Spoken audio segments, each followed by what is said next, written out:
mayat ini memiliki hutang ataupun memiliki kesalahan kepada orang-orang yang masih hidup, itu agar orang-orang yang masih hidup itu memaafkan, kan gitu ya, supaya memaafkan kesalahan-kesalahan pada mayat tersebut.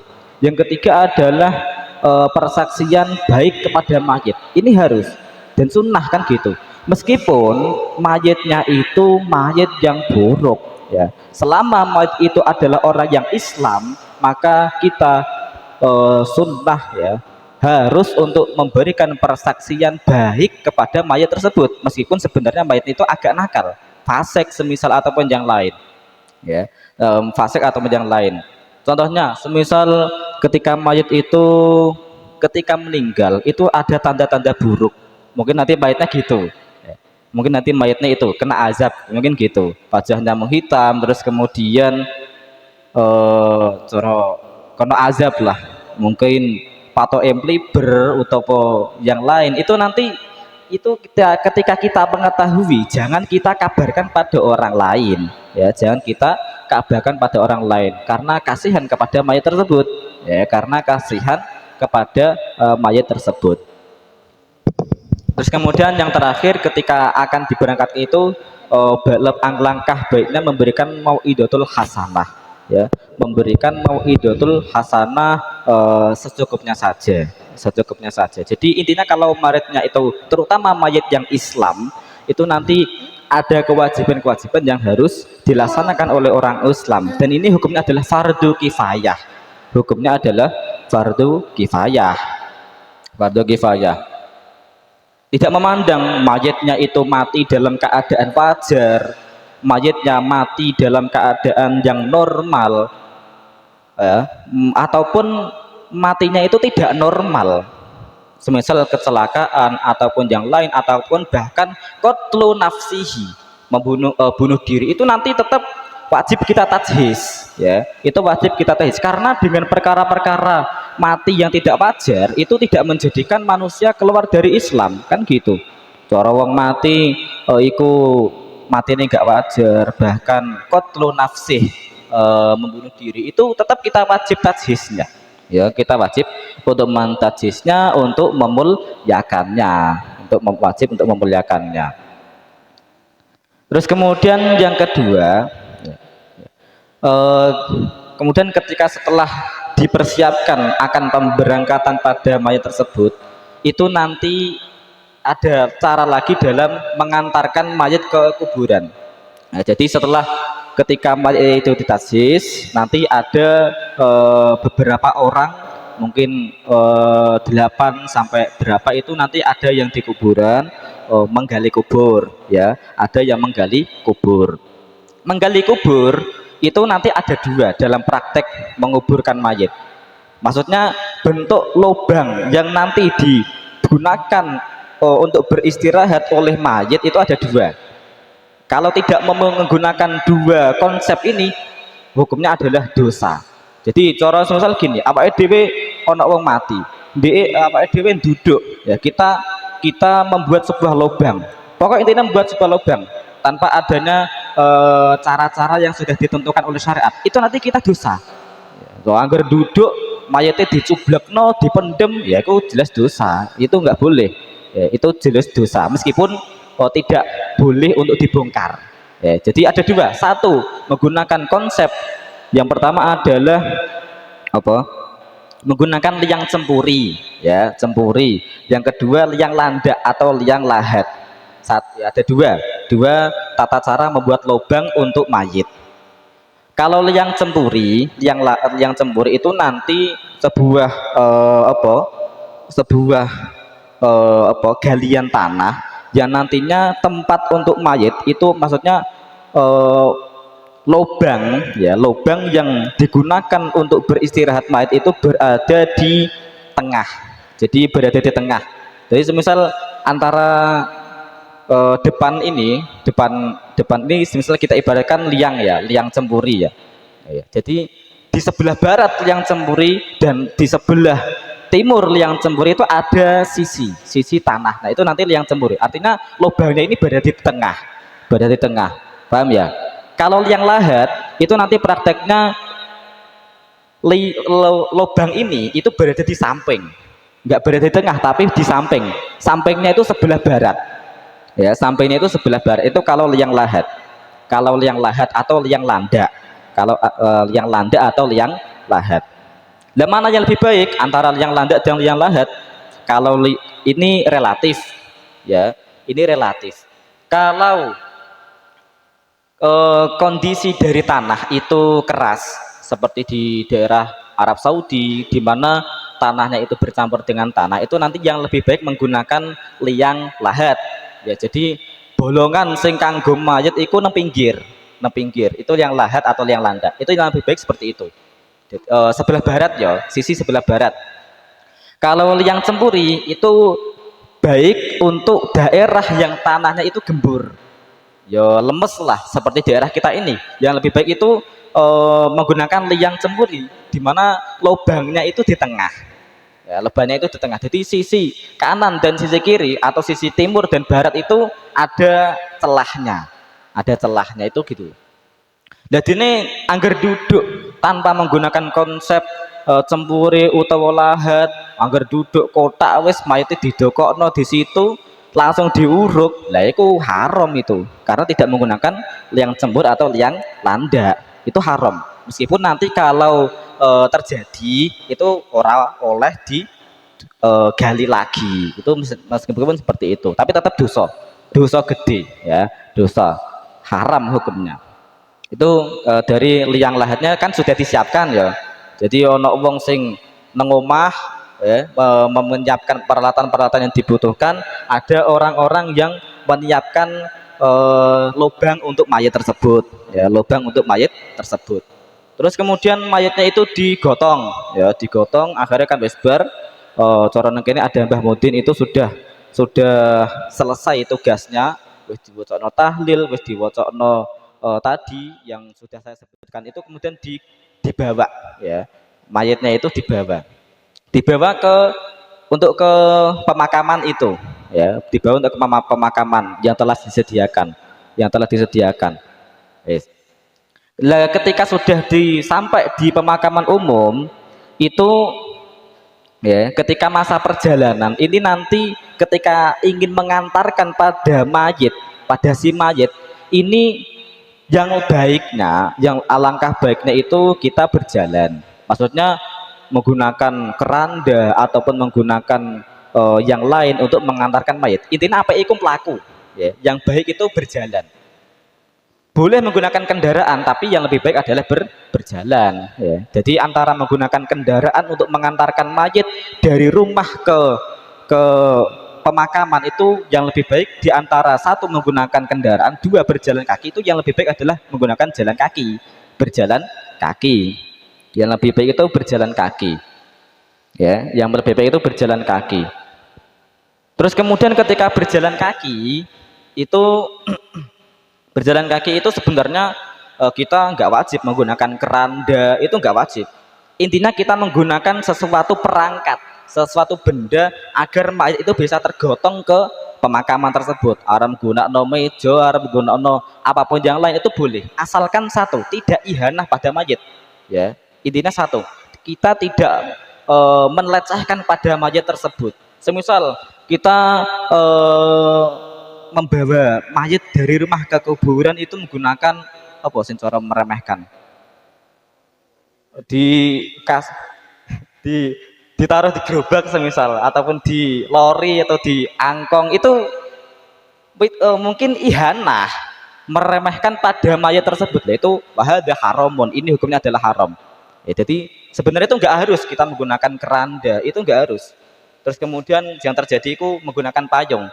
Jadi cara mayat itu bagian kepala itu kan berada di belakang, ya belakang kok ngarep, belakang kita ya, belakang itu nanti disunahkan untuk dipayungi, itu sunnah. Kalau kita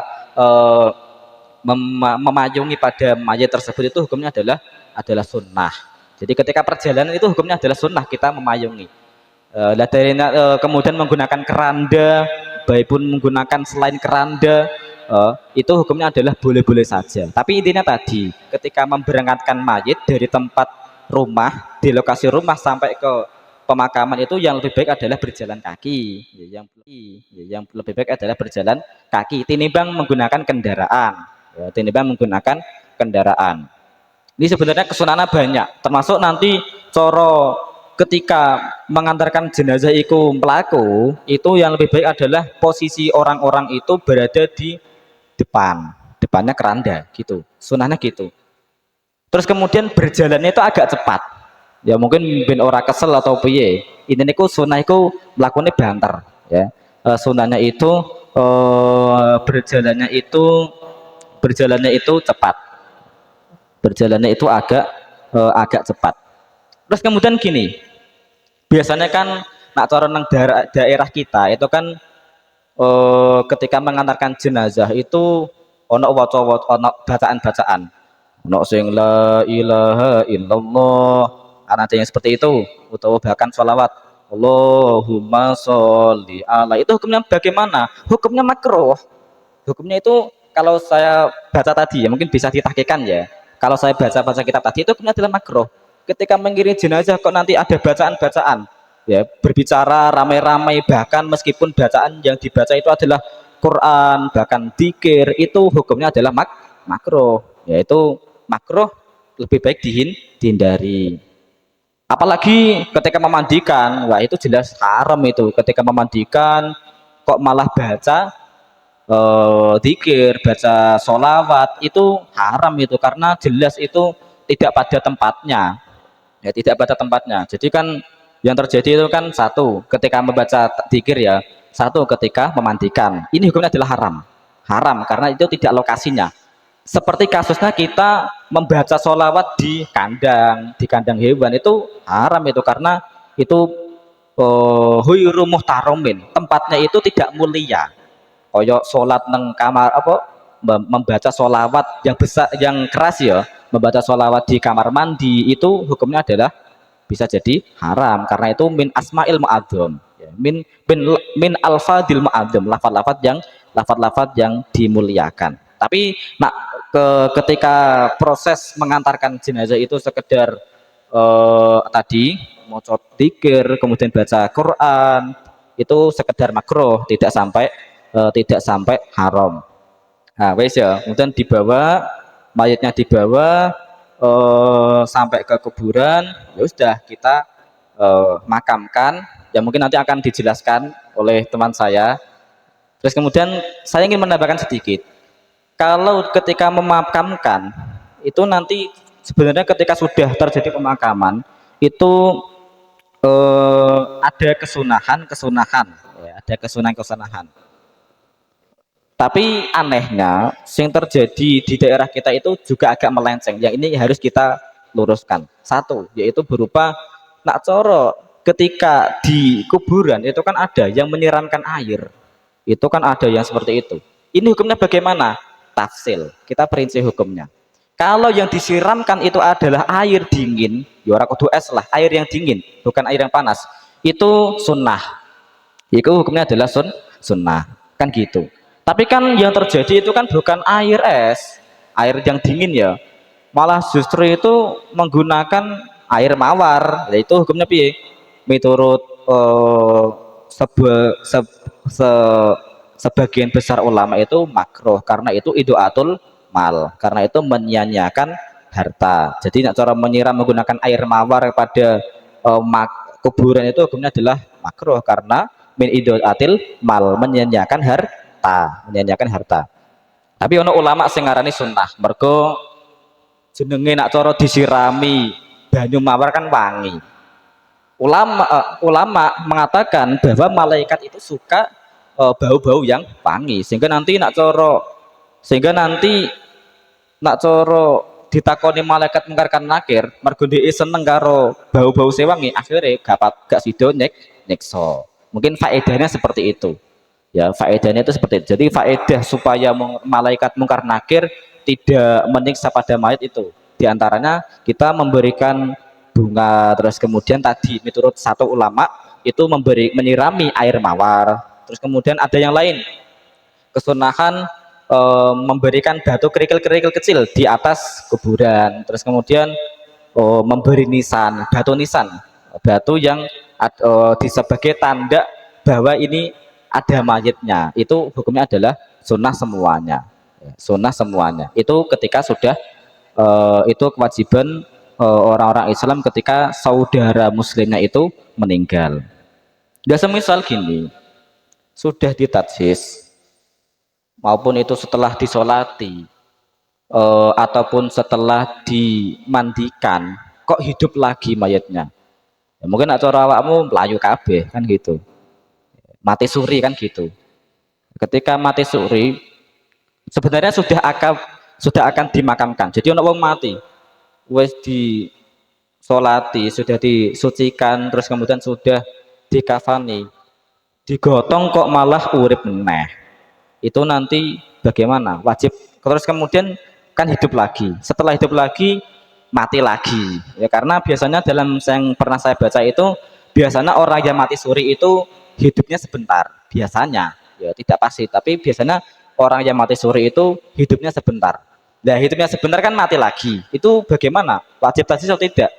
Hukumnya tetap wajib tajhis. Jadi ono wong urip mati meneh, ya wong mati urip meneh mati lagi, mati yang kedua kali ini nanti tetap wajib mengulangi mentajhis pada mayat tersebut, ya, jadi meskipun tadi sudah ditajhis sudah dirawat kok nanti hidup hidup lagi terus kemudian mati lagi, itu nanti kita harus mengulangi tajhisan mulai mulai pertama, diadusi meneh terus kemudian dikafani lagi disolati lagi, itu nanti hukumnya adalah wajib, ya hukumnya adalah hukumnya adalah wajib.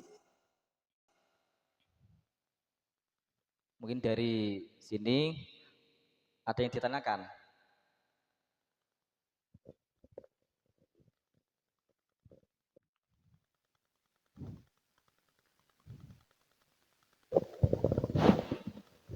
Di tahu ora?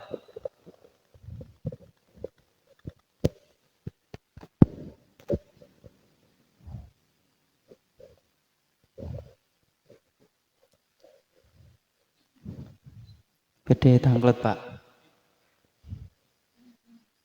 Apa? Niku kan ketika memandikan mayit, niku kan makruh membaca sholawat. Alasannya kan nopo?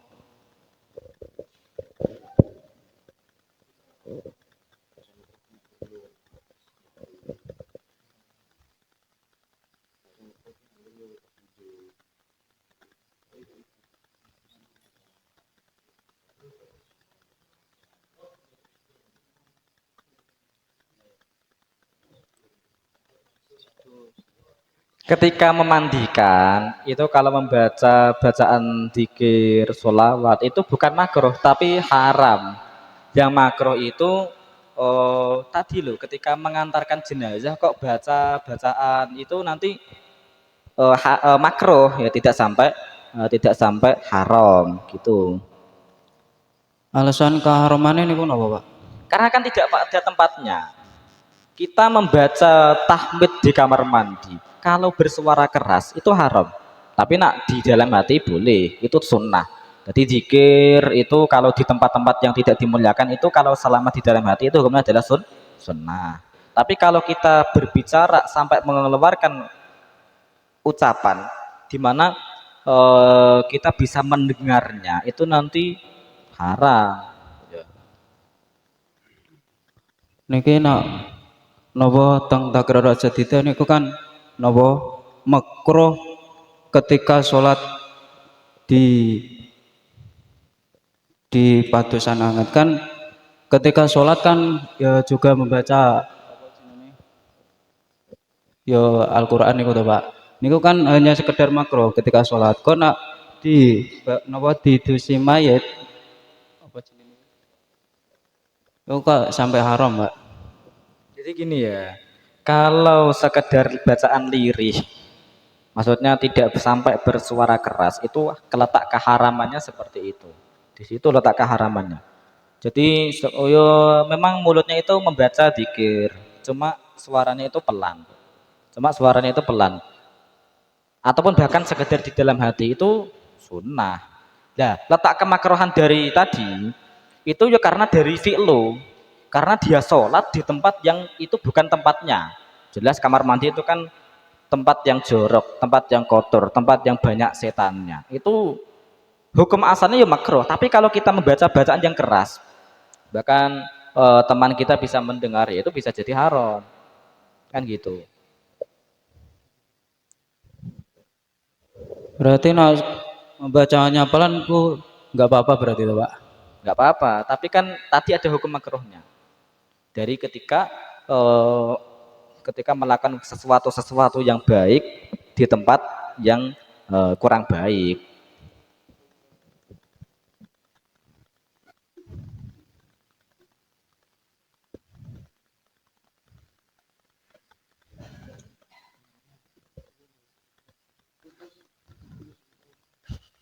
Iya, ada yang tanyakan lagi. Saya janggal nganune niku lho, Pak. Sing Ini ketika bukan bakso ya. mboten sia senono, Pak. Ada yang tanyakan lagi.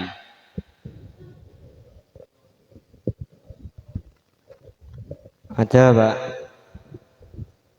Ngeten.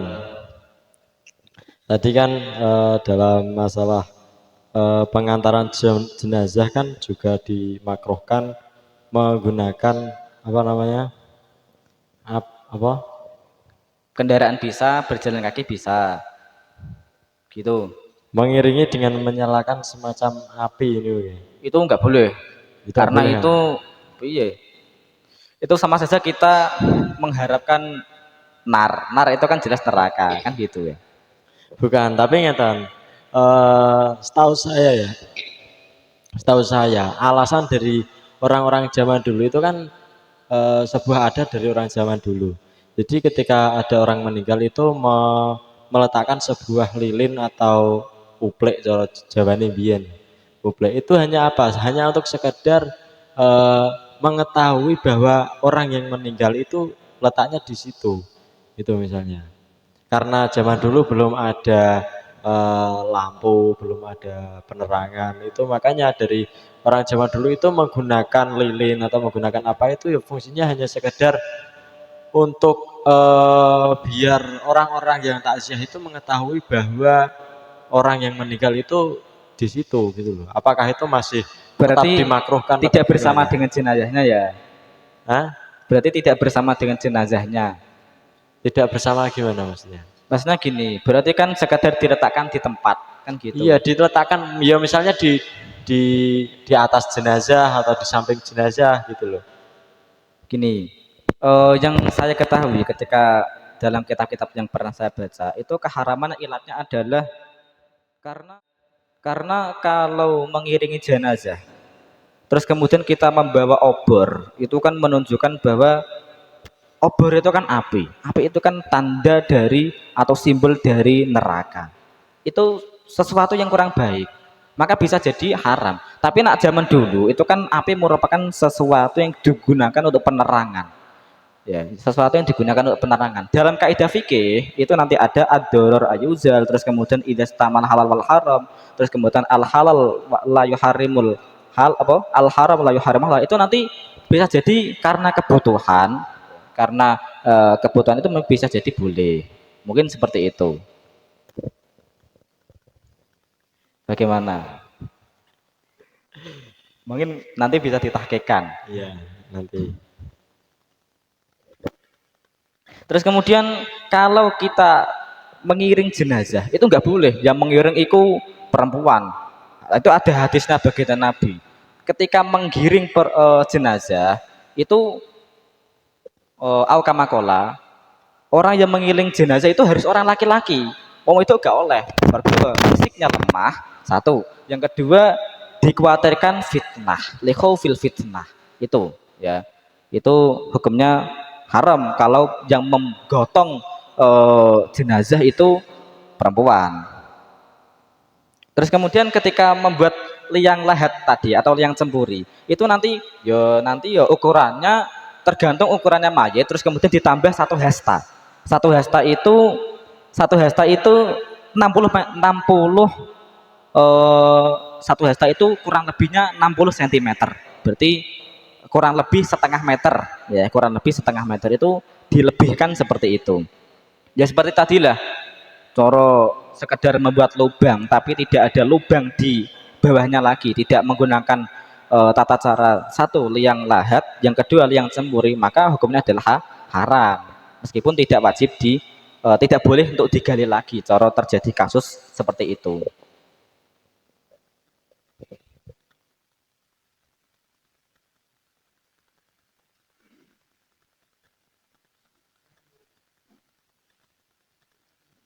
Iya.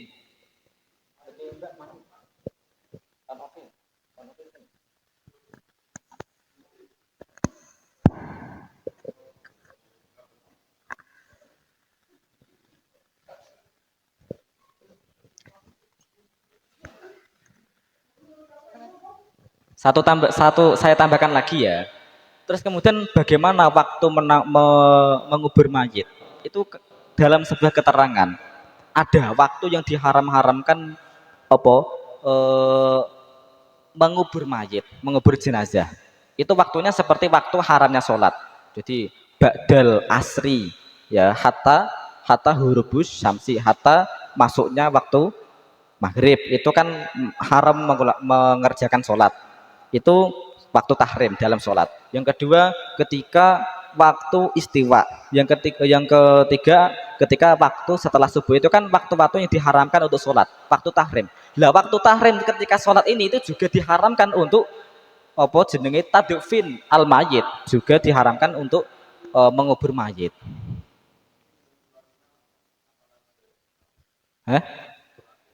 Kalau masalah mansolati itu kan lihajatin. Jadi la yajuzu asolat fi waktu al makruha illa lihajatin. Kalau lihajatin boleh mansolati.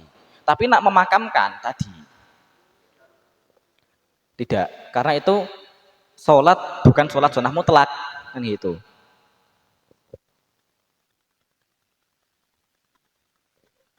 Kalau memakamkannya, contoh sudah disolati, itu sebenarnya sudah masuk waktu setelah asar. Itu yo kita tunggu tinggal kita tunggu saja. Enteni tunggu sampai masuknya waktu maghrib baru kita antar ke pemakaman. Gak boleh kita makamkan langsung setelah asar. Gitu.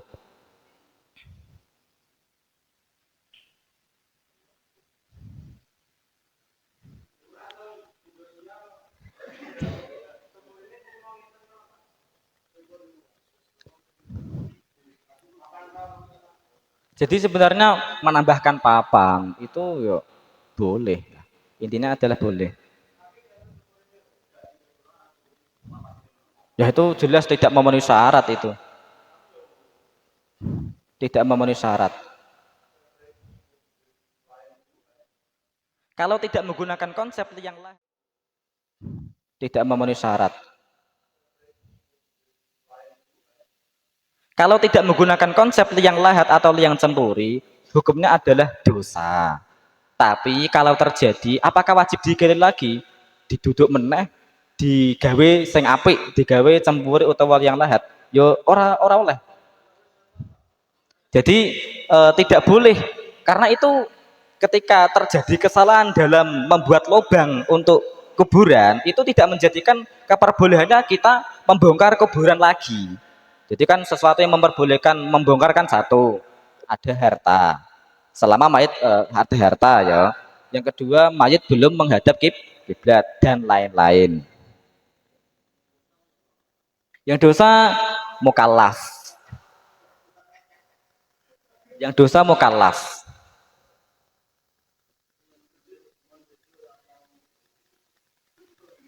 Ya intinya mukallaf, orang yang ketaklif. Yang aneh itu gini, semisal ada jenazah, jenazahnya itu tidak di tanah, di es bahkan di laut, sehingga sekira ketika kita bawa ke tanah, dataran rendah atau dataran tinggi ini ke tanah, itu nanti justru terjadi halak. Itu bagaimana? Ya sudah, caranya itu kita tanamkan, kita kuburkan di air dengan cara digantoli watu.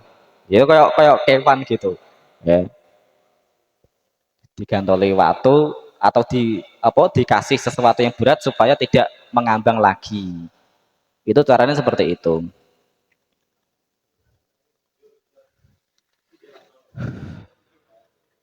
Kalau menggunakan peti bagaimana? Itu intinya adalah menggunakan peti itu atul mal. Bisa jadi haram. Jadi menggunakan peti kan jelas biayanya tidak murah. Itu minimal itu ya intinya atul mal bisa jadi haram. Terus Tapi bagaimana? ngeten Pak, ngapunten.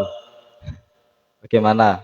Kalau prakteknya itu nanti menguburkan di dalam kuburan yang misal di air ya, di air tadi. Kalau dikubur menggunakan peti gimana? Kalau menggunakan peti itu nanti tadi ada istilah atul mal. Tapi boleh tidak? Bisa jadi boleh. Tapi prakteknya itu tetap harus dikafani. Jadi peti itu nggak bisa disetatuskan sebagai kafan untuk mayit. Jadi ibaratnya gini, cara kita mengubur menggunakan peti sementara mayitnya tidak dikafani itu sama saja kita meletakkan seseorang yang telanjang di kamar. Itu ibaratnya seperti itu. Ya, ibarat yang pernah saya baca tadi. Ibaratnya orang yang berada di kamar dia tidak berpakaian. Jadi peti itu tidak bisa distatuskan sebagai kafan. Jadi peti itu nggak bisa menggantikan kafan. Ya. Jadi harus dikafani dulu. Nggak gak kafan, gunakan kain apapun. Kalau tidak ada sesuatu kain, bisa menggunakan daun, bisa menggunakan sesuatu yang lain yang bisa menutupi. Intinya itu satrul aurat. Ya, intinya itu satrul aurat. Jadi tadi peti itu nggak bisa dianggap sebagai pengganti dari kafan. Ya.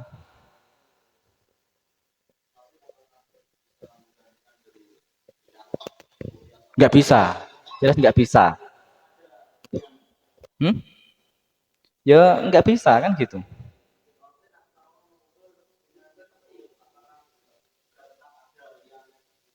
Ya jelas. Jadi liang cemburu dan lahat itu memang diharuskan. Yang pernah saya baca tadi. Mungkin Anda nanti kalau baca kitab menemukan kaul ya berarti kita nambah ilmu.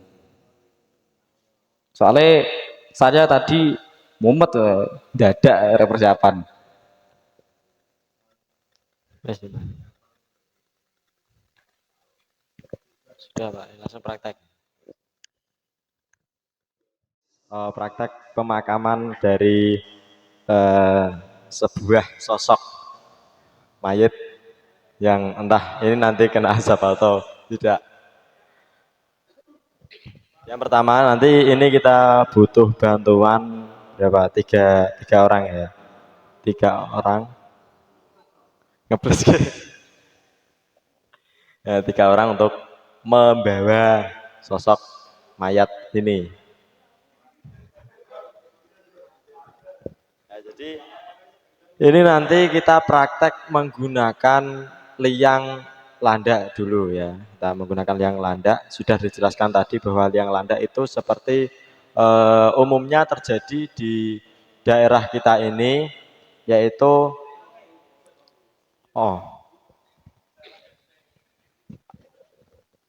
praktek menggunakan cepuri ya, maaf. Menggunakan cepuri yaitu seperti kuburan, kemudian tengahnya nanti ada liangan ya, nanti dibawa ke sini.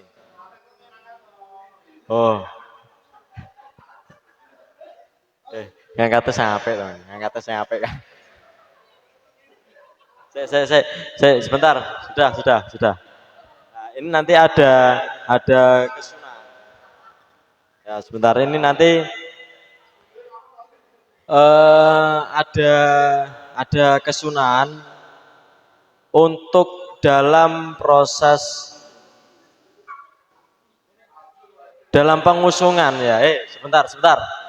Untuk dalam proses pengusungan jadi mengiring jenazah dari rumah ke makbaroh itu sunahnya itu kepala, mohon maaf tadi dibilang berada di belakang, tapi kesunahnya itu praktek kepala itu berada di depan, kemudian yang depan itu orang-orang yang mengiring jenazah. Jadi saya ngape itu orang yang mengiring jenazah itu berada di depan jenazah, bukan berada di belakang jenazah. Kemudian kepalanya berada di depan. Nanti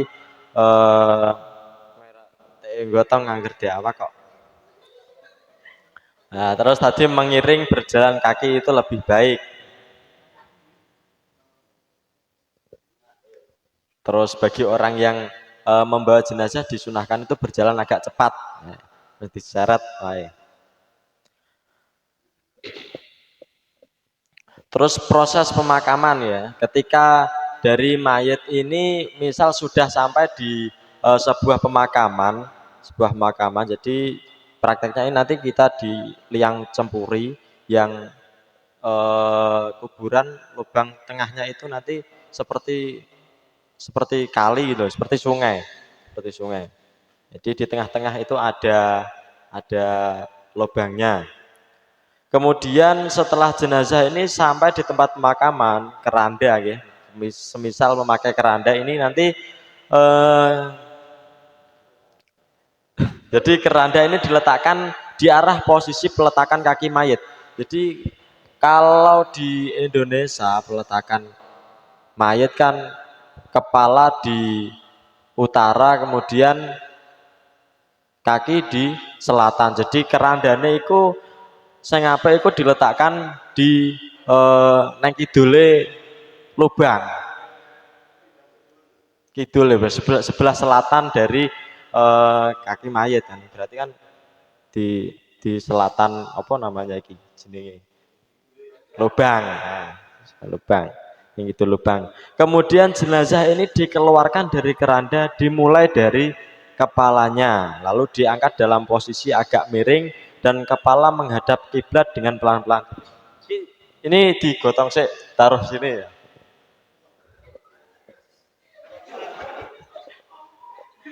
Madep ya, madep ya. Ini loh. Oh, salah biasanya yang ngetak teman. Keranda diletakkan di posisi selatan liang. Nah, berarti kan madepnya rono.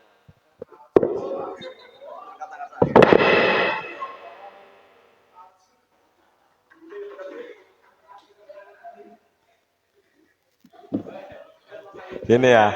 Nah, ini misal keranda. Nah, nanti dari mayat ini, sosok ini dikeluarkan yang pertama dimulai dari kepalanya dulu, kemudian diangkat dalam posisi agak miring dan kepala menghadap kiblat dengan pelan-pelan.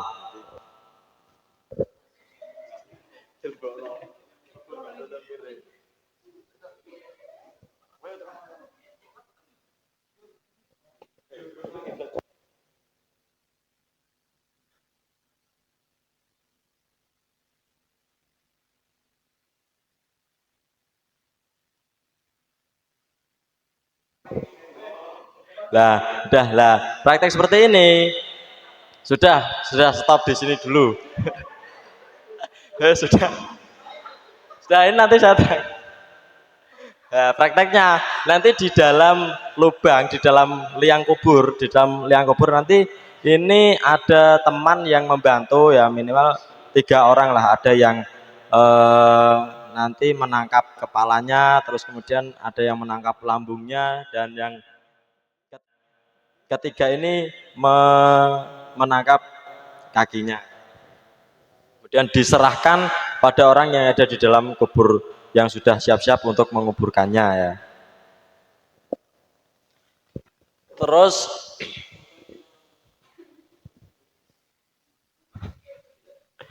dari orang yang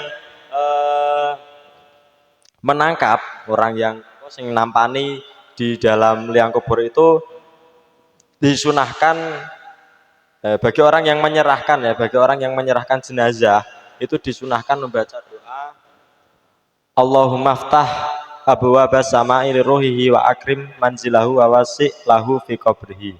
Nah, ini bagi orang yang menyerahkan. Jadi prakteknya dari misal orang yang tadi yang menyerahkan itu disunahkan baca doa tersebut.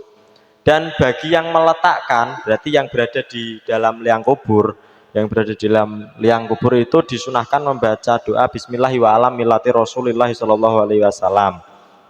Nah itu jadi nampani ning jero kuburan itu nanti ketika meletakkan umam ini ke dalam jenazah umam ini dalam liang cempuri itu disunahkan membaca doa Bismillahi wa ala millati Rasulillah sallallahu alaihi wasallam.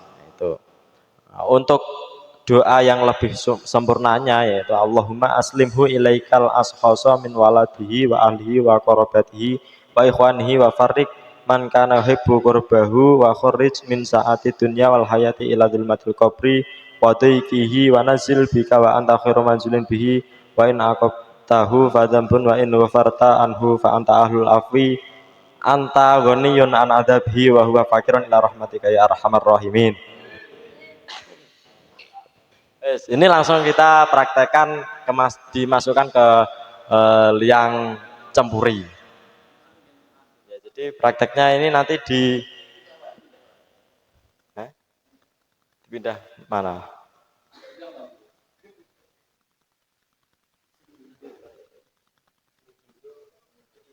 Dijunjung ini mayat terus di belakang ini dirangkul mah. Dirangkul siapa? Dirangkul siapa ya? Dirangkul siapa? Ya wi berarti jenazah ini dihadapkan ke kiblat. Ah, nonton wes alon-alon sambil baca doa Bismillahi wa ala millati Rasulillah sallallahu alaihi wasallam. Nah, ini praktek.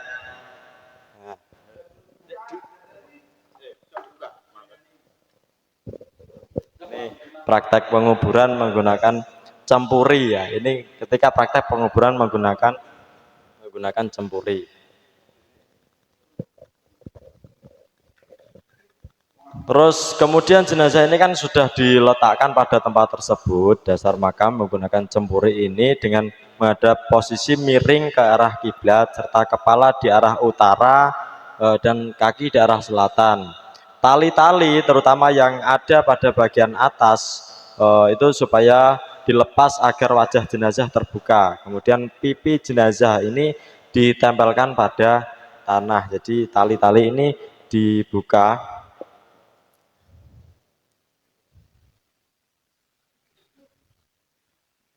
Kemudian supaya apa? Supaya wajah jenazah ini terbuka, kemudian pipi jenazah ditempelkan pada tanah.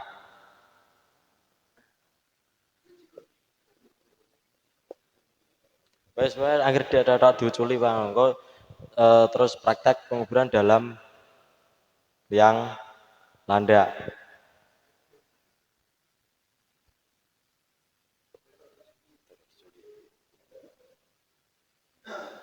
Terus diuruki.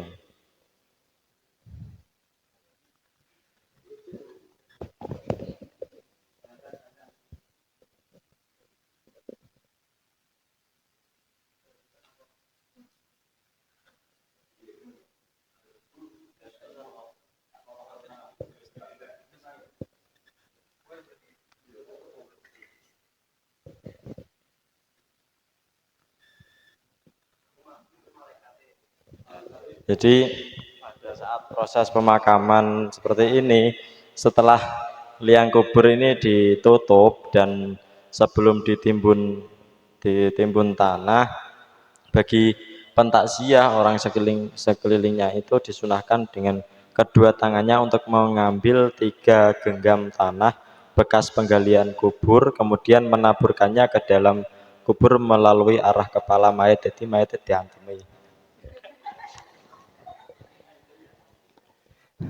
Jadi mengambil 3 genggam tanah bekas penggalian kubur, kemudian menaburkannya ke dalam kubur melalui arah kepala mayit.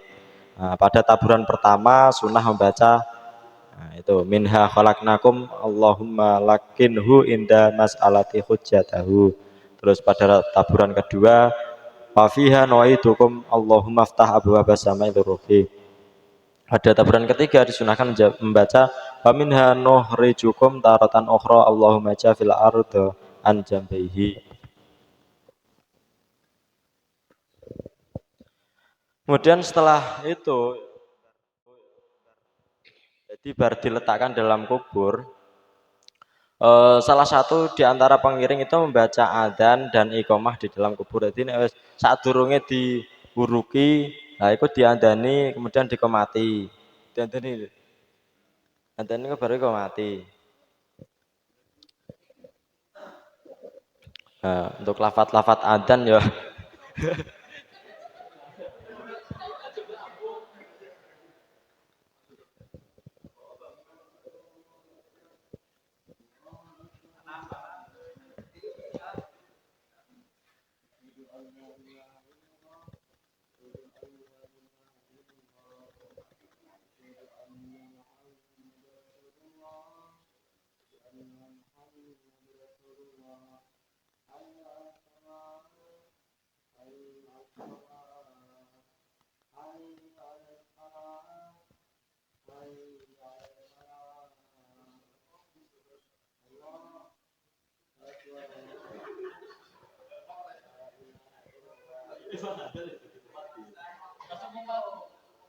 mati langsung tiga mati.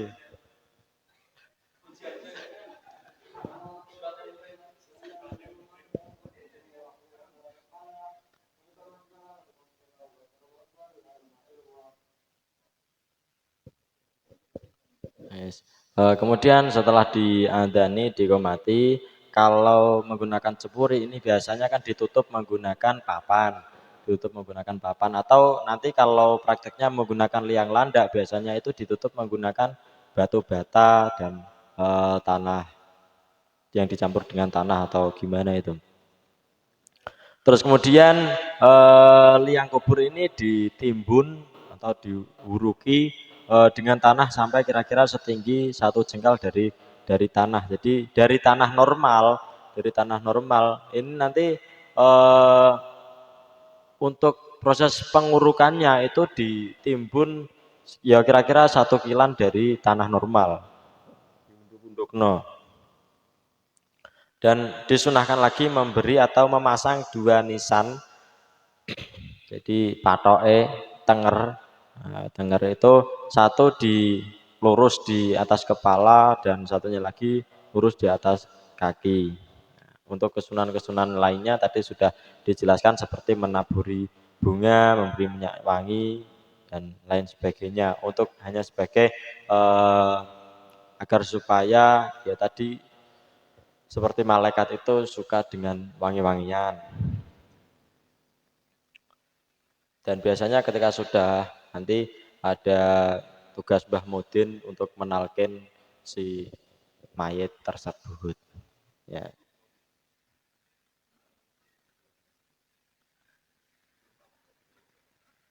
Sudah ya, kiranya sudah jelas. Mungkin ada yang dipertanyakan lagi. Wih, mata kok fungsinya itu? Nah, fungsinya itu digunakan untuk lemek ketika dia itu belum dikubur, misalnya. Ya, tiga lemekan.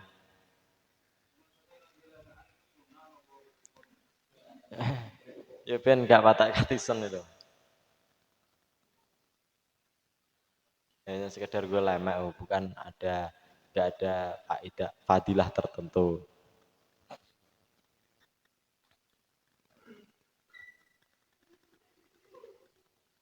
Ya kalau nek proses menggunakan liang landak itu gimana prakteknya? Jadi kalau liang landak itu kan contohnya seperti tadi kan ini. Jadi di dalam liang kubur nanti masih ada ruang ruang samping yang dilubangi untuk meletakkan mayat ini. Jadi lubangnya itu tidak di tengah. Di prakteknya tadi ketika tanah ini keras, nah, seperti di Arab Saudi. Nah, dinamakan liang landak karena apa? Karena memang lenge landak itu seperti itu. Jadi landak nek ngeleng itu memang jadi agak nyamping gitu. Jadi itu dinamakan liang landak istilahnya.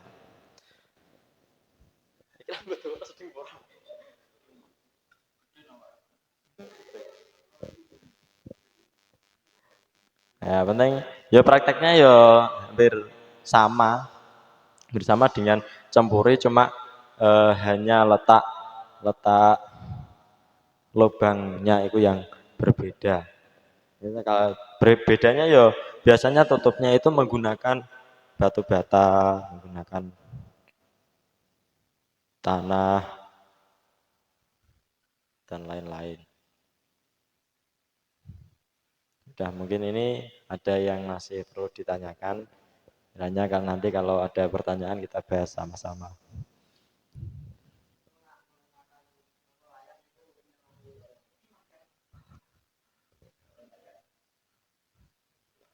Meletakkan apa? Itu aslinya bukan bukan kok tradisi ya, cuma ketika nanti iku tidak diikutkan di kubur, iku sing meh nganggo ya sapa? Iku ya ora sing gelem. Nah, mulane dari bekas-bekasnya mayat seperti lemeknya iku tadi iku ya melok dipendam sisan. Jadi jadi pertanyaan gini misalnya ya. eh, Apakah jadi kan ketika mayat itu dikuburkan itu kan nggak boleh ada sesuatu yang bersifat maliyah yang ikut terkubur. Nah, misalnya seperti cincin dan lain sebagainya lah. Kemudian dari lemeknya itu apakah juga termasuk kategori maliyah sehingga yang nantinya ketika diikutkan dikubur menjadikan ada tuntutan untuk membongkarnya lagi ketika belum halak. Gitu. Ini pertanyaan dari saya.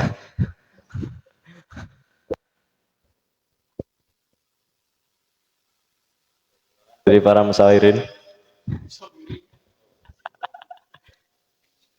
Ya, jadi praktiknya tadi loh, untuk dalam hal maliyah itu kan ketika ikut terkubur bareng dengan mayat itu kan harus diambil. Ketika belum halkan.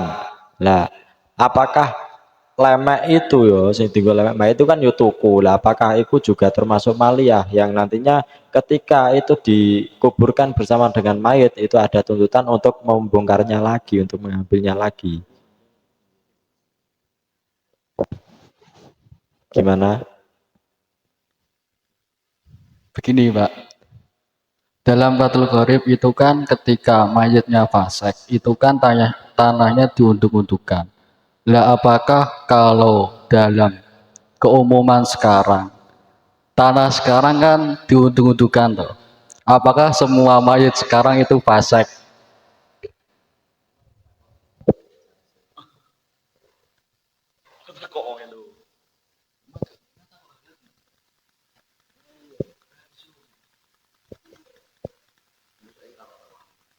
Takut bareng-bareng ya. Gimana tadi?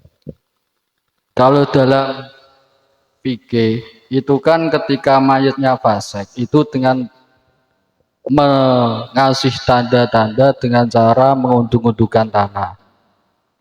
Lah sekarang kalau mengunduh-unduhkan tanah dalam istilah fikih itu apakah semua mayat itu fasek? Kalau dalam memandang keterangan di fikih. Saiki ngene. Hukum mengunduh-unduhkan tanah kuwi piye? Oh, ini kan tadi sudah saya terangkan ya. Jadi liang kubur itu ditimbun dengan tanah sampai kira-kira setinggi 1 jengkal dari tanah. Iya, itu dalam keterangan fikih itu menandakan bahwa kalau mengunduh-unduhkan tanah mayatnya itu fasik. Mana? Dalam Fathul Qorib. Loh, ini kan bukan, saya itu tidak memberi batasan toh. Tidak memberi batasan bagaimana. Jadi dalam kasus proses sekarang ya, proses sekarang dalam hal pengunduk-undukan, proses pengunduk-undukan ya. Unduk-undukan itu memang soalnya itu dari tanah dari bekas galian itu diletakkan semuanya kan nggak bisa langsung padat.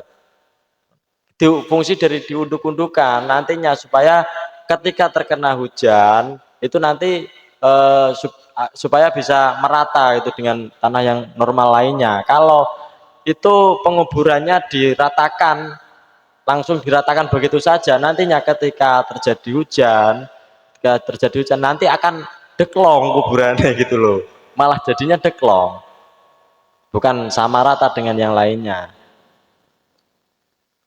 Kalau sekarang ya proses pemakaman sekarang ya, lah mungkin kalau tanahnya itu tanah yang padat, sudah padat seperti dalam tanah di Arab Saudi sana, nah itu mungkin tidak disegitukan karena memang tidak padat gitu ya. Saya kira sudah ya. Nah, maksudnya untuk praktek penguburannya kan sudah jelas seperti ini.